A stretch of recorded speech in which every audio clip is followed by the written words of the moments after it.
panahon na naman ng kastanyas, pero hindi pa sila ready. Mga next month pa ito.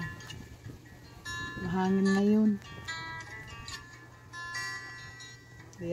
kaya umuuga-uga yung bunga ng kastanyas. Nasa bukid kami ngayon, kasama ko si Habi saka yung anak. Naglalakad-lakad, mag-exercise kami. Kadalasan dito kami sa bukid naglalakad kasi mahangin, may araw.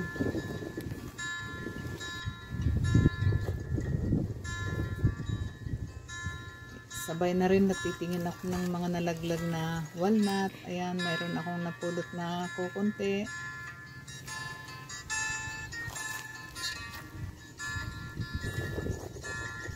Pupunta kami sa taas. Titignan ko kung pwede na yung pears. Ayan. Mayroon akong nakuhang 3 bunga dito.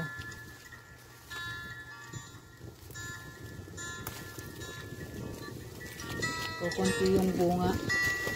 Kaya 3 lang yung nakuha ko. Yung iba siguro nakuha na rin. Yung mga ibang naglalakad-lakad dito.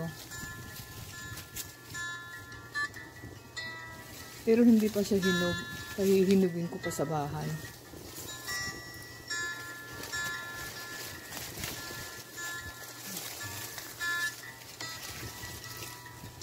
Hirap kunin.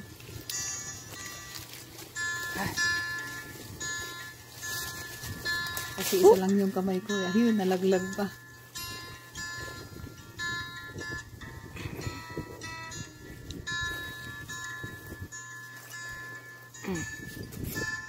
Yan, 2 malalaki yung nakuha ko at saka isang maliit. Ito yung maglalakad-lakad ako sa bukid.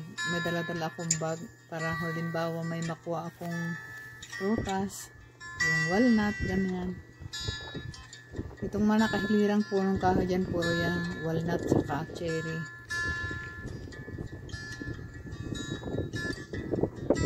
Yan yung nilalakad namin, medyo malayo. Nasa itaas kami. Yan sa ibaba, yan.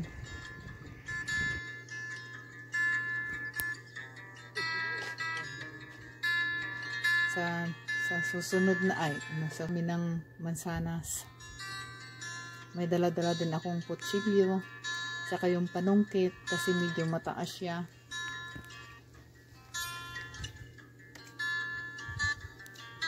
Tignan nyo, ang daming mga nalaglag, oh. Pagkain ng insekto, pagkain ng worms. Yan. Paano hindi yan ini-sprayhan?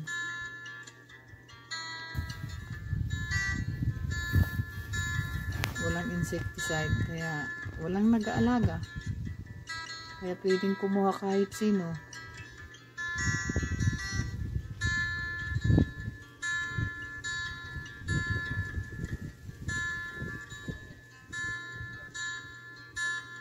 Kaya nalalaglag na lang sa ibaba. Kasi wala siyang insecticide nilalagay.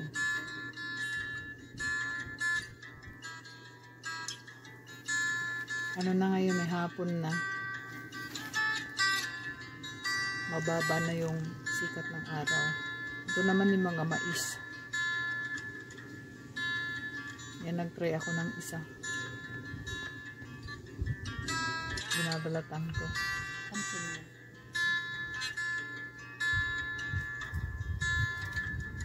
Side dish. Okay pa rin eh. Maganda naman. Uy. Tanggalin lang yung medyo maitim kasi kinainan ng ng uod.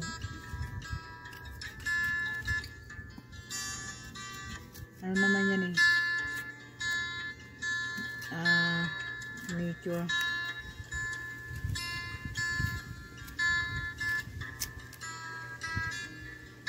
Sarap siya. Matamis.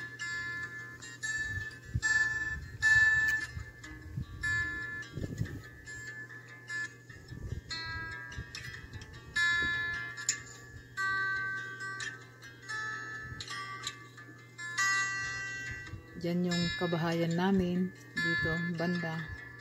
Kaya malapit lang. Pero yung pinagkuhanan ko ng pears, medyo malayo.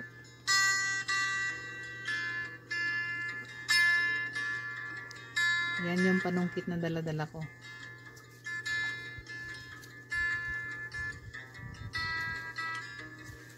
Tapos yung panungkit na yan, iniwan ko na doon sa may puno para susunod ulit, mayroon akong gagamitin.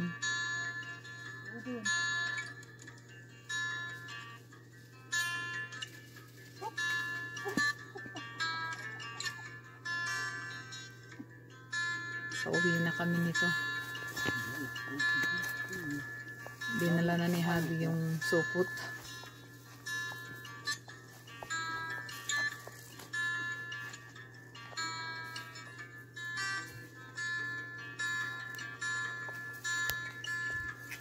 Tabi kami ng bukid. Yung likuran ng kabahayan, puro maisan.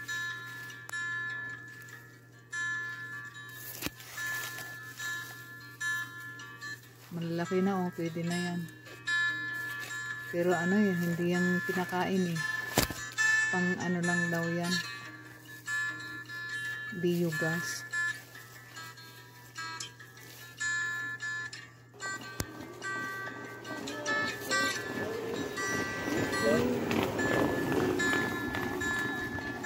Malapit lang yung bahay namin, din lang. Pakaliwa. Nagpaka sa ating lahat niya na. Nagpaka sa liman, one flat. Ano yun? Aso. Kakain sa atin.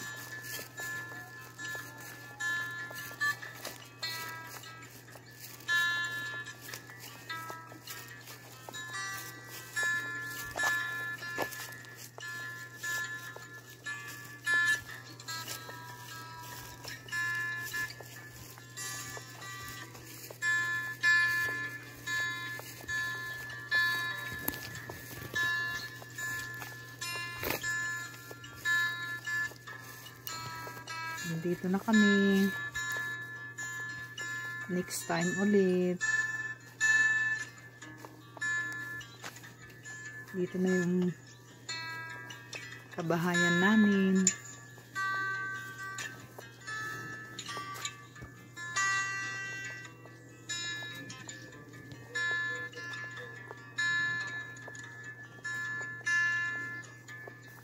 Thank you po. Bye-bye.